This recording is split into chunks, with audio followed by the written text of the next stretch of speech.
Hello दोस्तों, आप सबका बहुत बहुत स्वागत है आपके अपने यूट्यूब चैनल गणेशा वर्ल्ड में। दोस्तों, आप लोग की डिमांड थी कि सर हमें फिजिक्स भौतिकी की प्रश्न बैंक को भी सॉल्व कराइए, है ना। तो मैं आपकी डिमांड को लेकर आपके सामने हाजिर हूँ। तो दोस्तों, मैं आज से आपको जो फिजिक्स की प्रश्न बैंक है, इस फिजिक्स की पूरी प्रश्न बैंक को मैं आपको हल के साथ कंप्लीट कराऊंगा। हल भी आपको सॉल्व कराऊंगा। क्या आपको क्वेश्चन ढूंढने की कोई भी ज़रूरत नहीं पड़ेगी। पूरा हल, क्वेश्चन, ऑब्जेक्ट सब आपको हमारे चैनल पर मिल जाएंगे। बस हमारे साथ आप अच्छे से जुड़े रहिएगा, ठीक है। तो दोस्तों, आज की वीडियो में हम जो आपका अध्याय नंबर 1 है, विद्युत आवेश तथा क्षेत्र, इसकी प्रश्न बैंक मतलब इसमें प्रश्न बैंक में जो क्वेश्चन है, जो ऑब्जेक्ट हैं, उनको सबको हम कंप्लीट करेंगे हल के साथ, है ना। तो दोस्तों, अभी तक आपने हमारे चैनल को सब्सक्राइब नहीं किया तो प्लीज़ चैनल को सब्सक्राइब कर लीजिए और बेल आइकन को फ्रेश कर लीजिए। और आज से आपको रोज़ 8 बजे ये वीडियो मिलेगी, है ना। तो आप समय से आकर इसको देख लीजिएगा, ठीक है, देख लीजिएगा, ठीक है। चलो, तो हम देखते हैं। तो दोस्तों, हमारा जो सबसे पहले तो हम ये बात कर लें कि हमारा जो यूनिट फर्स्ट है, हमारा अध्याय 1 है, इसमें से क्या क्या आना है, कितने नंबर का आना है, ठीक है। तो दोस्तों, हम यूनिट फर्स्ट की बात करें, है ना। तो यूनिट फर्स्ट की यदि हम बात करें तो यूनिट फर्स्ट में आपको 2 अध्याय पढ़ने हैं, अध्याय 1 और अध्याय 2। 2 अध्याय पढ़ने हैं, ठीक है, जिसमें से आपका 9 नंबर का आना है। 2 अध्याय में से आपको कितने नंबर का मिलना है? 9 नंबर का मिलना है। तो जिसमें से आपका एक रहेगा ऑब्जेक्ट, एक रहेगा 3 नंबर का क्वेश्चन और एक रहेगा आपका 5 नंबर का क्वेश्चन, ठीक है। तो इस हिसाब से आपके 9 नंबर कंप्लीट हो जाते हैं, ठीक है। तो एक ऑब्जेक्ट, 3 नंबर का क्वेश्चन और एक 5 नंबर का क्वेश्चन, ये सब रहेंगे, ठीक है। चलो, तो दोस्तों हम इसको स्टार्ट करते हैं। सबसे पहले हम ऑब्जेक्ट देख लेते हैं। तो दोस्तों, हमारा जो ऑब्जेक्ट नंबर 1 है, जो हमारा ऑब्जेक्ट नंबर 1 है, वो हमसे क्या कह रहा है उसको देखिएगा, ठीक है। तो ये हमसे कह रहा है वायु में स्थित एकांक धनावेश से निकलने वाले संपूर्ण विद्युत फ्लक्स का मान है। तो दोस्तों, वायु में स्थित एकांक धनावेश से निकलने वाले जो संपूर्ण विद्युत फ्लक्स का जो मान होता है वो होता है 1/ε0। 1/ε0 ये होता है। सेकेंड, आपका जो एप्साइलॉन्स का मात्रक, मतलब जो एप्साइलॉन है, इसका मात्रक क्या होता है? तो इसका जो मात्रक होता है दोस्तों, आपका होता है coulomb square upon newton into metre square. Coulomb square upon newton into metre square. Second है हमारा विद्युत क्षेत्र का मात्रक। तो विद्युत क्षेत्र का मात्रक दोस्तों हमारा होता है न्यूटन पर कूलाम, ठीक है। नेक्स्ट है हमारा दोस्तों, एक कूलाम आवेश में इलेक्ट्रॉनों की संख्या होती है। तो दोस्तों, जो एक कूलाम आवेश है, इसमें इलेक्ट्रॉनों की संख्या 6.25 × 10⁻18 ये संख्या होती है। नेक्स्ट है बिंदु आवेश Q के कारण r दूरी पर स्थित विद्युत क्षेत्र E होता है। तो दोस्तों, Q आवेश के कारण r दूरी पर स्थित जो विद्युत क्षेत्र होता है वो E समानुपाती 1/r² होता है। ई समानुपाती 1/r², ये इसको आप याद रखना, है ना। तो मतलब ये आपको ध्यान रखना है कि समानुपाती का चिन्ह है, आप कोई अलग चिन्ह मत समझ लेना, ठीक है। अल्फा मत समझ लेना, क्योंकि अल्फा जैसा दिख रहा है, ठीक है। चलो, ये हो गया। नेक्स्ट है हमारा दोस्तों, नेक्स्ट हमारा देख लेते हैं। और नेक्स्ट हमारा दोस्तों जो ऑब्जेक्ट है वो कह रहा है आवेश का विमीय सूत्र है। तो आवेश का दोस्तों जो विमीय सूत्र होता है वो होता है AT। क्या होता है? AT, है ना। क्योंकि धारा इंटू समय होता है, तो धारा का एम्पीयर और समय का मतलब T, है ना। चलो, तो ये दोस्तों हमारे ऑब्जेक्ट हुए। अब दोस्तों, ऑब्जेक्ट के बाद हम आगे बात करेंगे कुछ 3 नंबर के क्वेश्चन जो आपके प्रश्न बैंक के हैं। तो दोस्तों, ये सबसे अच्छी बेस्ट तैयारी करने के लिए ये सही है आपकी प्रश्न बैंक, है ना। आप ये मत सोचिएगा कुछ, ठीक है। चलो, तो दोस्तों जो हमारा क्वेश्चन नंबर 3 नंबर का जो हमारा क्वेश्चन है, उस 3 नंबर के क्वेश्चन पे ध्यान देंगे। पहला क्वेश्चन है विद्युत आवेश के गुण लिखिए। पहला क्वेश्चन आपका विद्युत आवेश के गुण लिख लिए। देखो, आप क्वेश्चंस को मैं पूरा बता रहा हूँ, इसके बाद पूरा मैं हल बताऊंगा। आप बिल्कुल टेंशन मत लीजिएगा, मैं पूरे क्वेश्चन बता रहा हूँ, फिर इसके बाद हल बताऊंगा, ठीक है। तो हमारा ये पहला क्वेश्चन है विद्युत आवेश के गुण लिखिए। दूसरा, कूलाम का नियम लिखिए तथा इस नियम के आधार पर एकांक आवेश की परिभाषा बताइए। नेक्स्ट है विद्युत क्षेत्र रेखाओं के गुण लिखिए। नेक्स्ट है विद्युत क्षेत्र की परिभाषा, मात्रक एवं विमीय सूत्र लिखिए। विद्युत फ्लक्स को परिभाषित कीजिए। ये हमारे 3 नंबर के, ये जो 5 क्वेश्चन है हमारे, ये 3 नंबर के क्वेश्चन हैं। इसके बाद हम 5 नंबर के क्वेश्चन पे बात करेंगे। तो हमारा दोस्तों 5 नंबर का पहला क्वेश्चन है विद्युत द्विध्रुव किसे कहते हैं, इसके कारण अक्षीय एवं निरक्षीय स्थिति में विद्युत क्षेत्र ज्ञात कीजिए, ठीक है। द्विध्रुव के बारे में बताया, ठीक है। तो नेक्स्ट है हमारा विद्युत फ्लक्स संबंधी गॉस का नियम लिखिए एवं सिद्ध कीजिए। नेक्स्ट है गॉस के नियम के कूलाम, गॉस के नियम से कूलाम के नियम ज्ञात कीजिए। नेक्स्ट है हमारा एक समान आवेशित अनंत समतल चादर के कारण विद्युत क्षेत्र ज्ञात कीजिए। यह दूरी के साथ किस प्रकार प्रभावित होता है ये भी आपको इसमें बताना है। ठीक है, तो आप इस क्वेश्चन का स्क्रीनशॉट लीजिए और हम इनके अब आंसर पे पहुंचते हैं और आंसर को हम जाकर समझते हैं, देखते हैं। ठीक है, तो आइए दोस्तों हम इनको देखते हैं। तो दोस्तों हमारा जो आपका पहला क्वेश्चन है, हमारा इसका जो पहला क्वेश्चन है उस पे जा रहे हैं। ठीक है, तो अभी केवल हम अध्याय 1 के ही क्वेश्चन सॉल्व कर रहे हैं। आप ये मत सोचिएगा अध्याय 1 और 2, अध्याय केवल 1 हमारा रहेगा आज के लिए। ठीक है, तो अध्याय नंबर 1 है, देखो विद्युत आवेश के गुण लिखिए। तो विद्युत आवेश का दोस्तों गुण है, आपको पता है विद्युत आवेश एक अदिश राशि है, पता है ये एक विद्युत आवेश का गुण है। ठीक है, विद्युत आवेश का जो एसआई मात्रक कूलाम होता है वो सीजीएस मात्रक स्थित कूलाम होता है, ये आपको पता है, ये भी गुण है। इसका सूत्र धारा गुणित समय, मतलब ये गुणित लगा है तो धारा गुणित समय है। ठीक है, और इसका मात्रक विमीय सूत्र एटी है, मतलब इसका मात्रक, ठीक है, नो थोड़ी मिस्टेक हो गई दोस्तों, मात्रक तो पहले हो गया है ना, तो आपको बस इतना लिखना है, इसका विमीय सूत्र एटी है, इसका विमीय सूत्र एटी है ना। तो ये विद्युत आवेश के गुण हुए। ठीक है, चलो तो अब हम अगले क्वेश्चन पे पहुंचते हैं और हमारा अगला क्वेश्चन ये है मेरे भाई कि कूलाम नियम लिखिए तथा इसके आधार पर एकांक आवेश की मतलब परिभाषा दीजिए। तो देखो ये आपका कूलाम नियम है। ठीक है, कूलाम नियम क्या है, देखो इस नियम के अनुसार दो बिंदु आवेशों के मध्य लगने वाला जो आकर्षण या प्रतिकर्षण बल होता है उन दोनों आवेशों के परिमाण के गुणनफल के कैसा होता है, समानुपाती, तथा उनके बीच की दूरी के कैसा होता है, वर्ग के व्युत्क्रमानुपाती। ठीक है, आपको पता ही है, जैसे मान के चलो ये दो बिंदु आवेश हैं। ठीक है, अब ये दो बिंदु आवेश एक दूसरे से r दूरी पर रखें। ठीक है, ये वाला आप Q1 मान लो, ये वाला आप क्या मान लो Q2, है ना।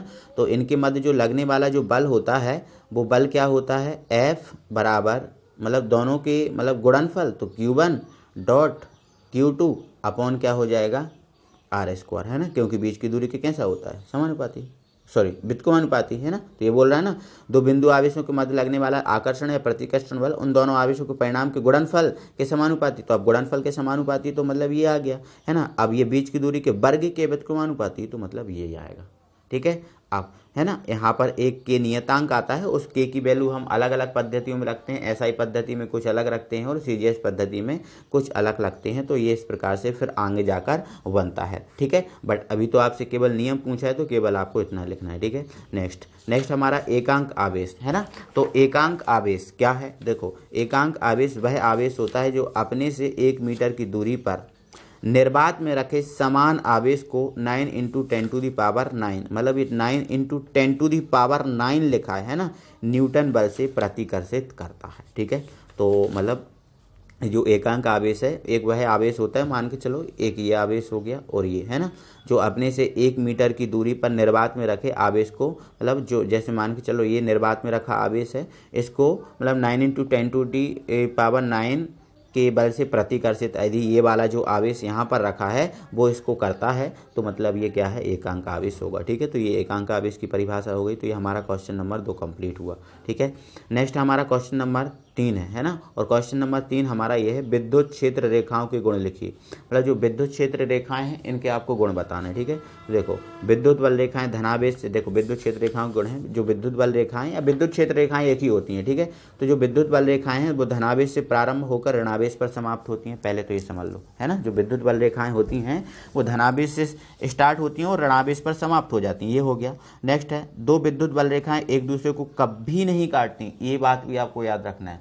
कोई भी दो विद्युत बल रेखाएं एक दूसरे को कभी नहीं काटती, है ना।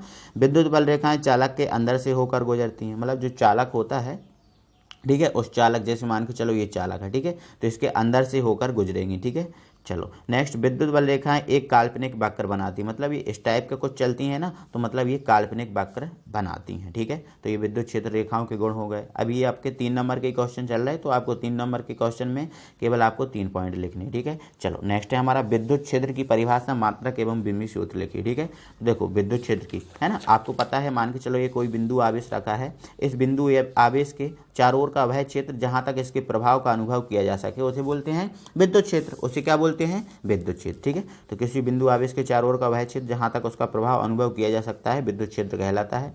यह एक अदिश राशि है और इस विद्युत क्षेत्र को हम किससे व्यक्त करते हैं, ई से व्यक्त करते हैं। ठीक है, चलो अब इसके मात्रक की बात है ना। तो आपको पता ही दोस्तों विद्युत क्षेत्र का जो मात्रक होता है, देखो सबसे पहले तो आप एक काम करना, इतना लिखने के बाद एक इसका फॉर्मूला और लिख देना इस ब्रैकेट में। ठीक है, तो जो हमारा जो ई है इस विद्युत क्षेत्र का फॉर्मूला होता है, ठीक है, F upon Q0, F upon Q0, ठीक है, मतलब बल और जो आवेश होता है इसका अनुपात क्या होता है, विद्युत क्षेत्र होता है, ठीक है।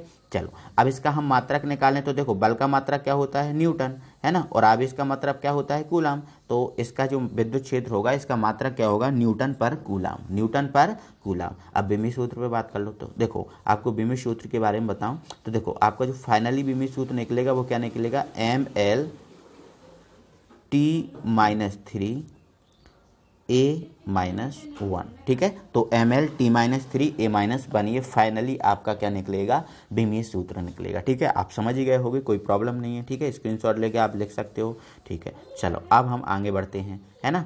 तो हमारा दोस्तों अगला क्वेश्चन देख लेते हैं। हमारा देखो अगला क्वेश्चन है ये, हाँ एक मिनट, थोड़ा सा ये रिवाइज हो गया ये क्वेश्चन, ठीक है, थोड़ा सा, हाँ अगला क्वेश्चन है हमारा दोस्तों, विद्युत फ्लक्स को परिभाषित कीजिए, है ना, मात्रक भी लिखना है और बीमी सूत्र भी लिखना है, ठीक है।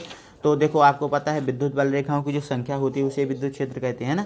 तो विद्युत क्षेत्र में मतलब जो आपका एक विद्युत क्षेत्र है उस विद्युत क्षेत्र में उपस्थित किसी भी पृष्ठ से अभिलंबवत गुजरने वाली जो कुल विद्युत बल रेखाओं की संख्या होती है उसे ही हम विद्युत फ्लक्स बोलते हैं, ठीक है। तो ध्यान रखना, विद्युत क्षेत्र में उपस्थित कोई भी पृष्ठ, मान के चलो ये वाला जो पृष्ठ है विद्युत क्षेत्र में उपस्थित है, तो इससे अभिलंबत गुजरने वाली जो भी विद्युत बल रेखाओं की संख्या होगी उसे हम क्या बोलते हैं, विद्युत फ्लक्स बोलते हैं, इसे फाई से व्यक्त करते हैं, ठीक है।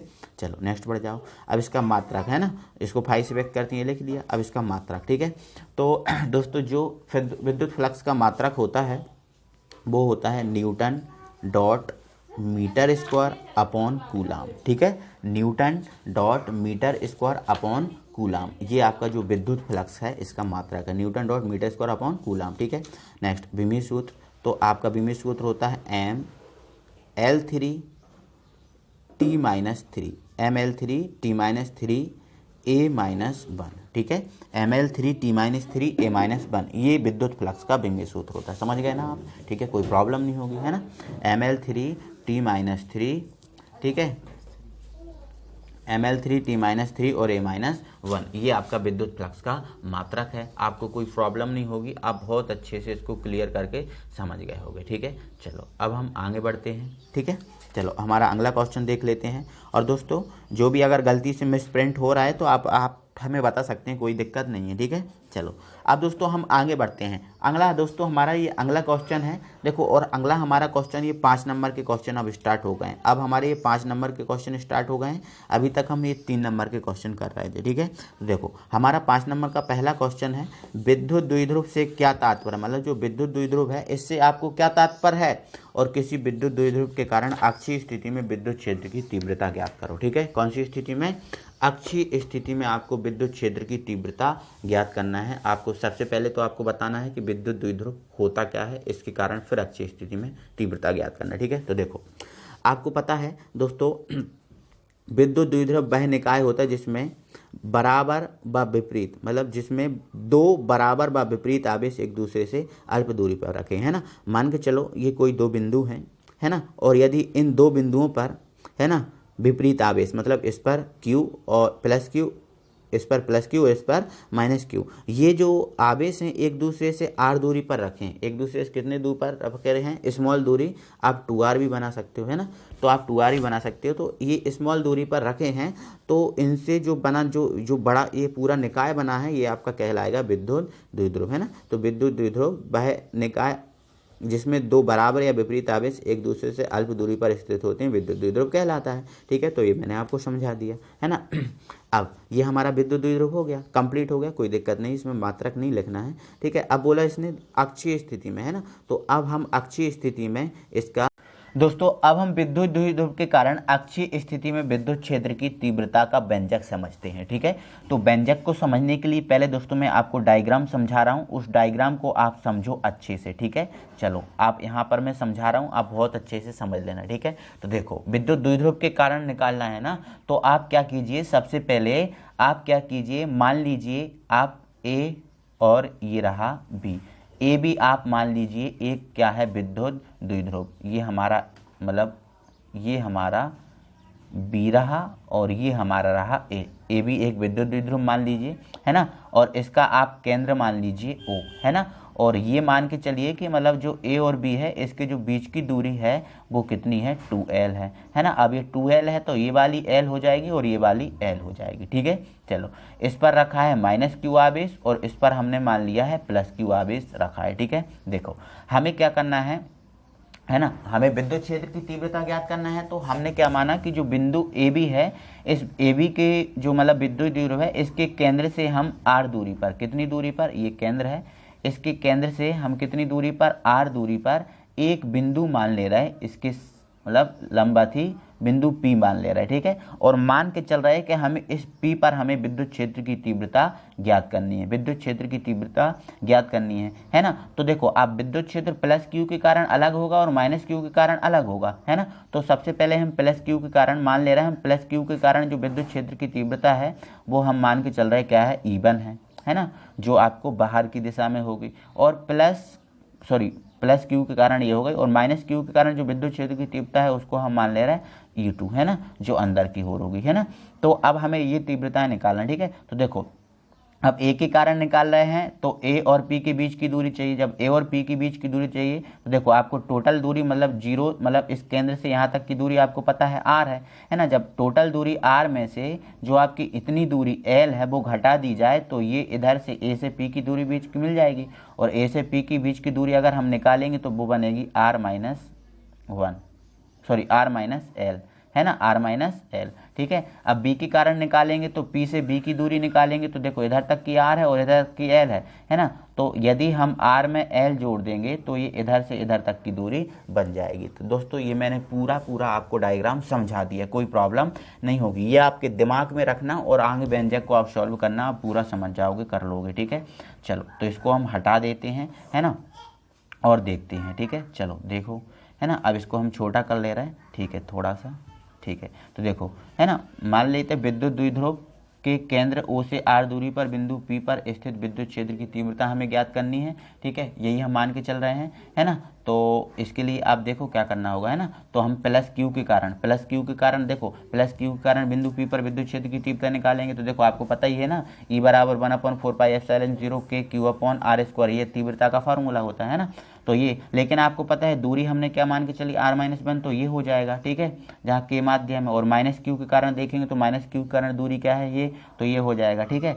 अब अतः P पर विद्युत क्षेत्र की, अब मतलब जो बिंदु P पर हम देखो, अब P पर हमें दो तीव्रताएं मिल गई, E1 और E2, लेकिन हमें तो परिणामी E ज्ञात करना है, हमें E1 और E2 से मतलब नहीं है ना भाई, है ना। तो इसके लिए आप क्या करोगे, परिणामी तीव्रता निकालोगे तो जो परिणामी तीव्रता होगी वो E1 और E2 का क्या होगी, अंतर होगी। E1 और E2 का क्या होगी, अंतर होगी, है ना।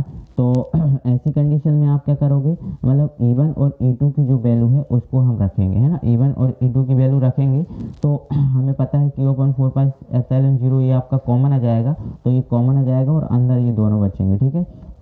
अब इसको हम देखो पूरा सॉल्व करेंगे और इसको हम पूरा सॉल्व करेंगे तो फाइनली हमारा जो व्यंजक आके बनेगा हमें ये आके मिलेगा, ठीक है, ये वाला, ठीक है। अब 4rl है ना, इसको हम थोड़ा सा मतलब टुकड़ों में थोड़ा तोड़ लेंगे, ठीक है। अब जैसे 4rl है ना, तो इसको हम क्या करेंगे, देखो ये हमारा Q मतलब Q हो गया, है ना, और ये आपका P, ठीक है। तो ये 4rl है, इसको पहले तो हमने इस टाइप से Q × 2l लिख सकते हैं क्या हम, 4r को Q × 2l लिख दिया और अब 2r बचा तो ये हमने अलग लिख दिया, है ना। तो Q × 2l क्या होता है, द्विध्रुव आघूर्ण, है ना, क्या होता है, द्विध्रुव आघूर्ण, मतलब इसको हम P मान सकते हैं, है ना। और ये हमारा 2r ज्यों का त्यों बचा, ठीक है। चलो आगे हमने इसको और सॉल्व किया, है ना, मतलब Q × 2l P रख दिया, ठीक है। आगे हम इसको और सॉल्व करेंगे तो मतलब ये आपका निकलेगा, है ना, मतलब इसको सॉल्व किया तो ये, ठीक है। अब हम क्या कर देंगे, जो मतलब r की तुलना में l को नगण्य कर देंगे। जब r की तुलना में l को नगण्य कर देंगे तो आपका केवल ये बचेगा r और ये स्क्वायर, तो r की पावर 4 हो जाएगा, ठीक है। तो अब इसमें हम देखेंगे r ऊपर है एक और एक नीचे, तो एक ऊपर से नीचे कैंसिल कर देंगे तो फाइनली आपका व्यंजक मिलेगा जो आपका ये होगा, ठीक है। तो आप समझ ही गए होगे, कोई दिक्कत नहीं है ना। चलो तो दोस्तों अगला हमारा क्वेश्चन है, और दोस्तों हमारा अगला क्वेश्चन है कि कि जो विद्युत फ्लक्स संबंधी गॉस के नियम लिखिए एवं सिद्ध कीजिए। मतलब आपको गॉस का नियम लिखना है और सिद्ध करना है, ठीक है। तो दोस्तों आपको इसके लिए आई बटन पर जो आपकी आई बटन पर इसकी वीडियो आ रही है, विद्युत फ्लक्स संबंधी गॉस नियम और इसकी सिद्ध कीजिए, है ना। तो आई बटन पर आप जाकर इसको देख सकते हैं, या फिर वीडियो के डिस्क्रिप्शन में इसका लिंक दिया है तो आप देख लो, है ना। क्योंकि ज़्यादा बड़ा है, समझाने में थोड़ा सा ज़्यादा समय लगता है ना, इसलिए मैंने उसको अलग से वीडियो में बना दिया है और आप उसको समझ सकते हैं, कोई प्रॉब्लम नहीं है, ठीक है। चलो आगे हम देखते हैं दोस्तों, हमारा अगला क्वेश्चन है। और हमारा दोस्तों ये अगला क्वेश्चन ये है कि गॉस के नियम से कूलाम के नियम की व्युत्पत्ति कीजिए। बस दोस्तों मैं इसमें क्वेश्चन नहीं लिख पाया, बट ये क्वेश्चन मैं बोल दे रहा हूँ। गॉस के नियम से कूलाम के नियम की व्युत्पत्ति करना है, उसके लिए हमारा ये क्वेश्चन है, ठीक है। तो इसके लिए आपको क्या करना होगा, इसके लिए दोस्तों आपको पहले क्या करना होगा, आप क्यों मतलब ओ केंद्र लेकर एक आर त्रिज्या का एक आप क्या बना लोगे, इस टाइप का ये वृत्त बना लोगे, ठीक है ना। एक वृत्त मान ले, है ना। और इससे मतलब बिंदु पी पर हम मान के चलो ये बिंदु पी है, इस पर हमें विद्युत क्षेत्र की तीव्रता ज्ञात करना है, ठीक है। तो विद्युत क्षेत्र की तीव्रता ज्ञात करना है, अब गॉस के नियम से करना है तो गॉस का नियम लगाना पड़ेगा, ठीक है। तो अल्प पृष्ठ मतलब आपको गॉस का नियम लगाएंगे तो आपको पता है जो विद्युत फ्लक्स है उसका सूत्र यही होता है ना। लेकिन आपको पता है जो विद्युत जो तीव्रता है वो इसके समांतर है ना। मतलब इसके समांतर है तो कोण तो बनेगा ही नहीं, तो कोण 0 आएगा, तो कोण का मान 0 रखेंगे तो cos 0 हो जाएगा। cos 0 की वैल्यू होती है 1, तो आपका जो हो जाएगा आपका डेल फाई ई और ई डी एस, ठीक है। ये हो जाएगा, समझ गए ना आप। चलो आगे बढ़ो, है ना। अब आप क्या करोगे, आर त्रिज्या के गॉसीय पृष्ठ से निकलने वाले संपूर्ण विद्युत, अब संपूर्ण विद्युत फ्लक्स की बात करेंगे। अभी एक तो हम छोटे से भाग से कर रहे थे, अब संपूर्ण से बात करेंगे तो हम इसमें संपूर्ण का साइन लगा देंगे, यहाँ लगा देंगे, ठीक है। अब इस संपूर्ण का साइन लगा देंगे तो ये पूरा गोला बन जाएगा। मतलब जो ईडीएस एक छोटा सा गोला था ना, इतना सा अभी हमने देखा था, चलो मैं एक बार और दिखाता हूँ, ठीक है। ये छोटा सा गोला था, अब ये ईडीएस हमने जब इसमें लगा दिया है तो ये गोले गोले बहुत सारे गोले बन जाएंगे, मतलब ये पूरा गोला हो जाएगा, है ना। अब पूरा गोला हो जाएगा, सॉरी ई को हम बाहर निकाल लेंगे, ठीक है। तो ये जो आपका डी एस है पूरा गोला हो जाएगा, है ना। और गोला का क्षेत्रफल क्या होता है, 4 पाई आर स्क्वायर, है ना। तो यहाँ पर हम क्या रख देंगे, 4 पाई आर स्क्वायर, जो हमारा समीकरण 1 होगा, ठीक है। परंतु गॉस प्रमेय हम फिर लगाएंगे, तो गॉस प्रमेय लगाएंगे तो गॉस प्रमेय हम पता ही है क्या होती है गॉस प्रमेय, ठीक है, यही होती है ना। अब हम क्या करेंगे, समीकरण 1 और 2 से देखेंगे कि LHS बराबर है तो RHS बराबर होने चाहिए, है ना। तो Q अपॉन एप्सिलॉन 0 और E 4 पाई आर मतलब E 4 पाई आर स्क्वायर, ठीक है। तो यहाँ से E की वैल्यू निकालनी है तो इसको हम सॉल्वाइड करेंगे तो ये आपका आ जाएगा, ठीक है। बट ये तो आप देख रहे हो आपका कूलाम नियम नहीं है, और हमें क्या करना है, कूलाम नियम, ठीक है। तो इसके लिए आपको थोड़ा सा और करना है। इसके लिए आपको क्या करना पड़ेगा, जो बिंदु P है इस पर एकांक आवेश की मतलब कल्पना करनी होगी, ठीक है, कि एकांक आवेश उपस्थित है, ठीक है। तो मतलब इस पर एकांक आवेश उपस्थित है, तो इसके लिए जब हम विद्युत क्षेत्र की तीव्रता निकालेंगे तो हमने पहले फॉर्मूला बताया था F/Q0 होता है, जो आपका ये फॉर्मूला हो जाएगा, ठीक है। अब इसमें समीकरण जो मतलब 3 से मतलब जो समीकरण 3 से समीकरण 4 का मान रखने पर, मतलब जो समीकरण 3 है उससे जो 4 का मान मतलब हम इनको रखेंगे तो आपका ये आपका फाइनली ये आ जाएगा, ठीक है। तो फाइनली ये आ जाएगा, इसको हम सॉल्व आउट करेंगे तो ये हमारे 2 आवेश आपको प्राप्त हो जाएंगे, जो आपका विद्युत क्षेत्र की तीव्रता होगी, ठीक है। आपको समझ में आ गया होगा, कोई प्रॉब्लम नहीं है, ठीक है। चलो इसके बाद हम दोस्तों आगे बढ़ते हैं। और दोस्तों हमारा जो अगला क्वेश्चन है वो आपका ये है, एक समान आवेश के कारण समतल चादर पर विद्युत क्षेत्र की तीव्रता, है ना। समतल आवेश पर विद्युत क्षेत्र की तीव्रता ज्ञात करना है, ठीक है। चलो तो इसके लिए आपको क्या करना पड़ेगा, एक समतल चादर बनाना पड़ेगा, है ना। समतल चादर बनाएंगे तो समतल चादर देखो, मान लिया हमने ये समतल चादर है और माना एक क्यू आवेश की एक समतल चादर हमने बना ली, ठीक है ना। जिस पर आवेश की मात्रा हम सिग्मा मान लेंगे, ठीक है। तो यहाँ पर हमने सिग्मा लिखा नहीं है बट हम लिख दे रहे हैं ना, यहाँ पर ये सिग्मा है ना। माना चादर में आर दूरी पर एक बिंदु P है, मतलब चादर में हम क्या करते हैं, आर दूरी पर एक बिंदु P मान लेते। कहीं भी आप आर दूरी पर, इसके केंद्र से आर दूरी पर कहीं भी एक बिंदु आप P मान लेना, ठीक है। तो इसके मतलब इसके लिए आपको क्या करना होगा, चादर के आर पर एक बेलन बनाना पड़ेगा, है ना। तो उसके लिए जिसका क्षेत्रफल आप क्या रख दोगे, A, है ना। तो अब ये हो जाएगा और ये भी हो जाएगा A, है ना, ठीक है। तो सॉरी दोस्तों थोड़ा सा यहाँ मिस्टेक हो गया, है ना। चलो तब गैसीय पृष्ठ के कारण मतलब आवेश का जो घनत्व होगा, घनत्व का सूत्र क्या होता है, सिग्मा बराबर Q/A होता है। यहाँ से Q की वैल्यू निकाली तो ये आ गया, ठीक है। किंतु बेलन का जो वक्र पृष्ठ है विद्युत क्षेत्र के समांतर है, मतलब जो बेलन है विद्युत क्षेत्र के कैसा है, समांतर है ना, है ना। तो विद्युत क्षेत्र की समानता या बेलन के वृत्तीय सिरों के गुजरने वाला जो विद्युत फ्लक्स होगा आपको पता क्या होगा, मतलब दोनों का क्या होगा, योग होगा, मतलब इस तरफ का और इस तरफ का दोनों का, मतलब दोनों जो आपके वृत्तीय क्षेत्रफल इनका योग होगा। तो ये निकालेंगे, सॉल्व आउट करेंगे, ठीक है, गॉस का प्रमेय लगाएंगे, है ना, क्यू ई का मान रख देंगे, तो ये अपना ई बराबर क्यू अपॉन एप्सिलॉन 0 ये आ जाएगा, ठीक है, इधर से आके, ठीक है। अब इसके बाद हम आगे देखेंगे तो Q का जो मान है समीकरण 1 से Q का मान रख देंगे तो ये अपना आ जाएगा, और इसको हम कैंसिल आउट करेंगे, मतलब इसको पूरा सॉल्व ए से ये कैंसिल कर देंगे ना, ठीक है, तो आपका फाइनली ये आ जाएगा जो आपका फाइनली तीव्रता का व्यंजक होगा, ठीक है। तो दोस्तों हमने अध्याय 1 को आज पूरा कंप्लीट किया है ना। तो आई होप दोस्तों कि आपको ये सब चीज़ें बहुत अच्छे समझ में आ गई होंगी। लेकिन दोस्तों वीडियो बड़ी है, लेकिन हम क्या करें, यदि आपको हम समझाते नहीं तो आपको भी थोड़ा फिर प्रॉब्लम होती है ना। तो अब इतनी हेल्प हमने कर दी, वही आपकी काफ़ी है, ठीक है। तो आपको अच्छा लगा होगा दोस्तों, तो लाइक कीजिए, शेयर कीजिए, अपने दोस्तों को शेयर कर दीजिए, ताकि है ना उनका भी फ़ायदा हो और हमारा भी फ़ायदा हो, ठीक है। तो दोस्तों यहाँ पर एक पॉइंट हमने थोड़ा सा मिस्टेक कर दिया था, है ना, तो आप उसको देख लीजिएगा, ठीक है। तो अगली वीडियो में मिलेंगे, तब तक के लिए थैंक यू वेरी मच।